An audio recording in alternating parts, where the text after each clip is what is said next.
everybody, I'm Sarah and I'm a recorder player. Today we are going to be looking at one of the Telemann Fantasias for solo flute or recorder. It's number 3, originally in B minor. I'm going to play it for you in D minor and it's beautiful.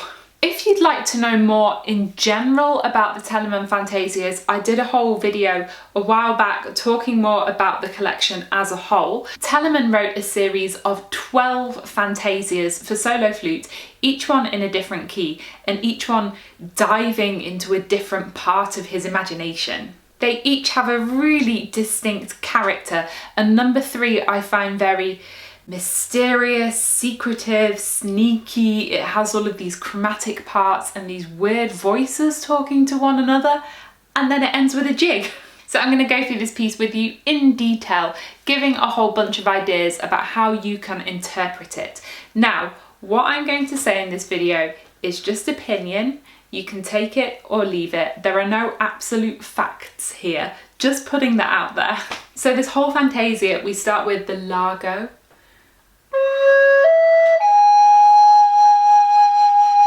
going to vivace, back to largo, back to vivace, and then a dance. It's so much fun. Why am I playing it in D minor instead of B minor? It was originally written in B minor for the flute. The range of the traverso flute goes down to a D. To fit it onto an alto recorder, we transpose upper minor third. This happens a lot in Baroque music, and D minor fits that instrument really well. Of course, you can play it in the original key on a voice flute. I'm not going to stop you. So let's look at the very opening, this 2-bar largo. What is basically happening is Telemann is outlining the harmony and giving a bit of space to the start of quite a busy piece of music. When I play it, I like to think of sound, space, calm. I don't worry about doing too much.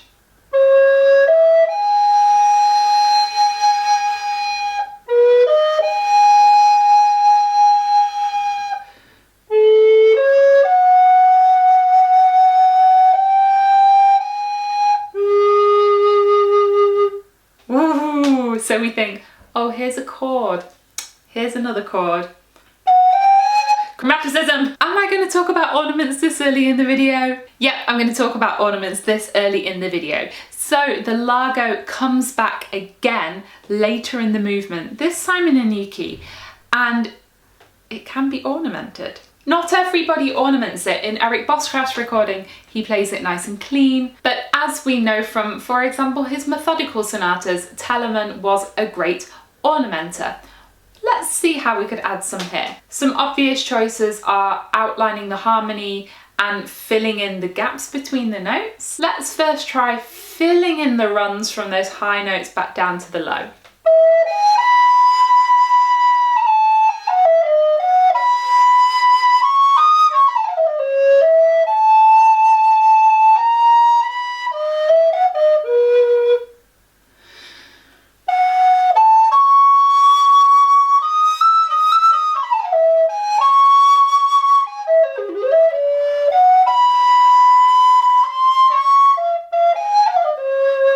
The other option I see is taking these chord outlines and extending them.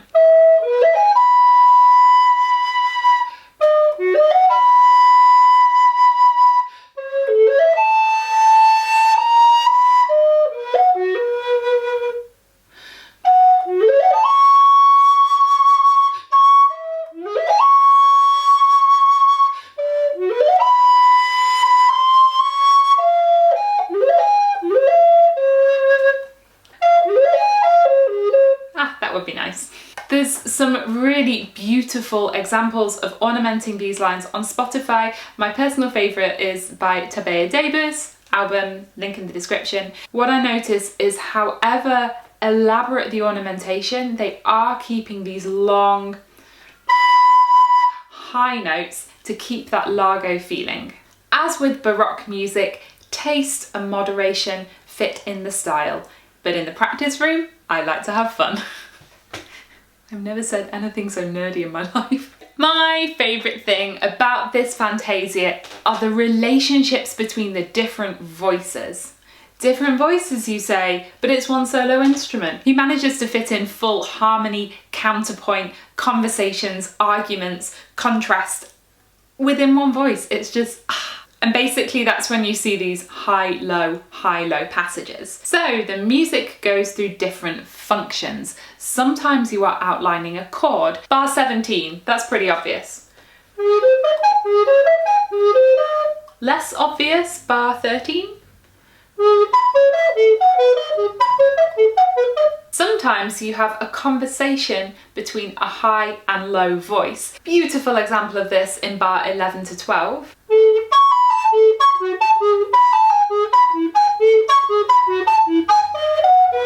It can be really enlightening to split these two voices up and play them separately. Starting in bar 12, I'm going to play the lower voice.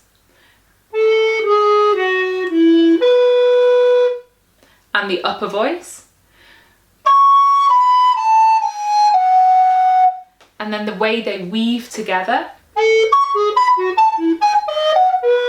Which one are you going to make more important? The lower voice? Or the upper? So every time you see this happening, pull them apart, understand them, put them back together, and for yourself, know what you want the relationship between those voices to be. So we have chords, we have high and low conversations, and we also have where you're playing a melody over a bass line. Bar 30 to 32, this is the ending of the movement, and it's so beautiful. If you take the music and play the first of every group of 4, you get the bass line.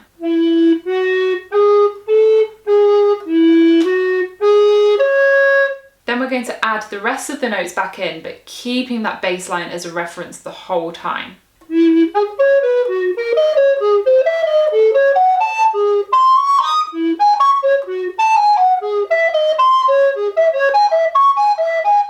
So after chords, high-low conversations, and bass lines, there's one more little motif that we always have, the theme.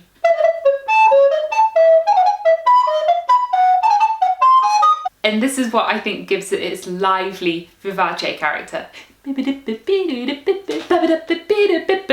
These changes of function and character happen fast, and because it's such exciting music, it's really easy to run away with yourself and the whole thing be a runaway train. At least in my mind when I'm practicing, whenever we change function,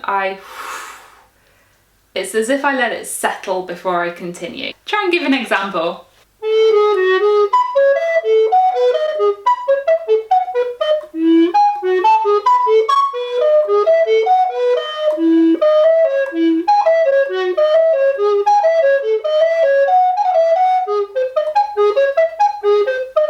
So you will have noticed this music is full of jumps. Jumps! At least when you finish practicing this, you'll be really good at them. There are 2 things really important for jumps. One is your thumb. You have to be super precise with the amount it's going to open. The other is for those low notes, I'm blowing like, and for the high notes, I'm going, and this requires a very quick change. But although the ending tempo is quick, it's so important to practice these jumps very slowly, concentratedly, with all of your attention. Low, high. If you really put in the detail work now and do it properly, it's going to be easy and great. If you rush through it, it'll always stay difficult. The other challenge is dynamics. Now, often these are editorial, but we have these echoes. We have something dun, da, da, da, da, da, da, and then a quiet echo. Dun, da, da, da, da, da, da. Obviously, if we do that only with our breath, the notes will crack and be out of tune.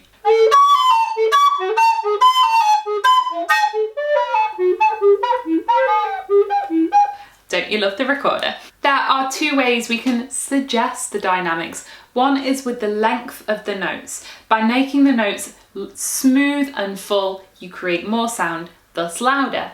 Making the notes a bit shorter, you create less sound, thus softer.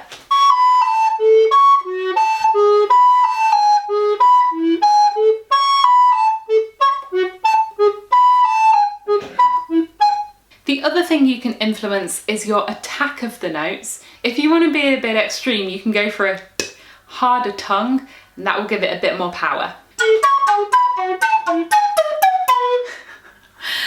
I'm not saying that's the most stylistic option, but it's there. Oh, one thing I really want to mention are the lengths of the phrases in this piece, because there are so many surprises. Often with these fantasias, you think you know where it's going, and then surprise! In the second vivace, you get the theme 3 times, and then you think that's the end of the phrase, but no!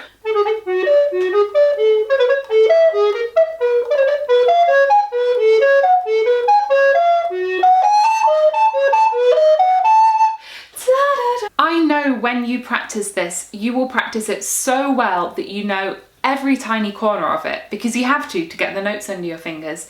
But don't forget where the surprises are and to enjoy them every time. Oh, after all of this stuff that's happening, it's time for a jig. Telemann Fantasias often end with a dance movement. In number 3, it's the turn of a jig, a light-hearted dance in 6/8 time. I'll play the first part for you, and I want you to listen and think, what do I recognise in this movement that we've already heard previously?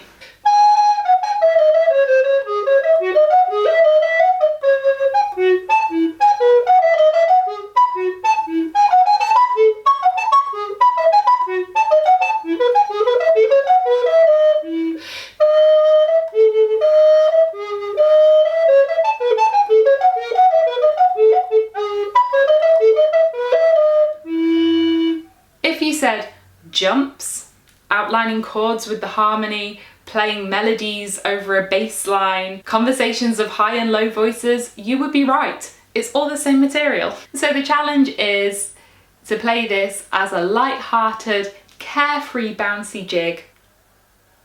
So this movement's a bit like being a duck. On top of the water, the duck is very calm and serene, but underneath the feet are going. The important thing with the dance movement, it doesn't have to be fast to sound light.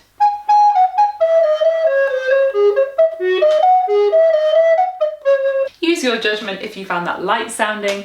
I create that by leaving a little bit more space between the notes, and I always think on with the feel. Instead of thinking a 1, 2, 1, 2, that's really down. I think 1 and a 2 and a 1 and a 2 and a 1. You're always being carried forward. And then later, if you've got it fast, you can do that too.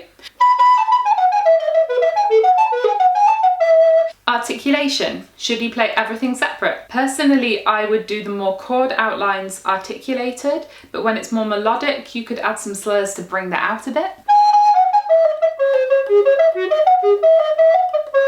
Try a few things and see what you like. I feel like this is enough to be going on with for now.